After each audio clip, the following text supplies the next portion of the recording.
Non, le pacte de responsabilité, ce n'est pas la réforme de l'État.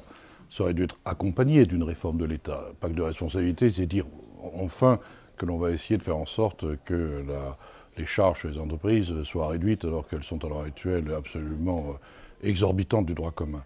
Ça devrait s'accompagner de la réforme de l'État, c'est-à-dire que l'État aurait dû engager une politique de réduction des dépenses publiques et sociales, de restructuration, de réingénierie de l'ensemble de l'appareil public. Ceci n'est même pas commencé. Beaucoup de mots, beaucoup de discours. Dans la réalité, on le voit bien, il n'y a pas de modification substantielle du périmètre de l'État, des impôts qui sont prélevés et des dépenses qui sont effectuées. Donc tout ceci, nous sommes en retard. Et il aurait fallu que les pouvoirs publics engagent la réforme de l'État en même temps qu'ils annonçaient ce pacte de responsabilité. C'est le fait d'avoir retardé toutes les restructurations nécessaires, je veux dire ce qu'on appelle les réformes structurelles. Je veux dire, on a abaissé l'âge de la retraite à 60 ans en 1982, elle est à 65 ans, on n'est toujours pas là, mais attendez, c'était en 1982, nous sommes maintenant en 2014, les générations de baby-boom arrivent à la retraite, et on a fait je ne sais pas combien de réformes des retraites sans véritablement résoudre le problème, et le système est toujours déficitaire. Voilà un des exemples.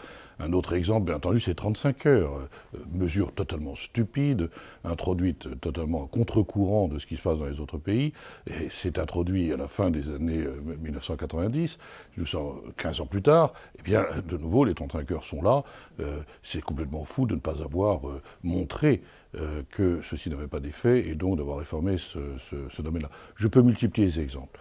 Les réformes structurelles sont absolument indispensables, beaucoup d'erreurs ont été commises, et maintenant, il faut faire en sorte qu'effectivement que la France se mette au diapason des autres pays européens et des autres pays mondiaux. Perte d'attractivité, perte de compétitivité, perte d'attractivité. Enfin, c'est une situation qui vraiment devrait maintenant entraîner un effort absolument gigantesque de modification de notre environnement public et social. Tout ceci n'est même pas amorcé. Beaucoup de mots, beaucoup de déclarations. Dans la réalité, on le voit, la situation ne fait que de se dégrader. En témoignent les déficits publics et sociaux.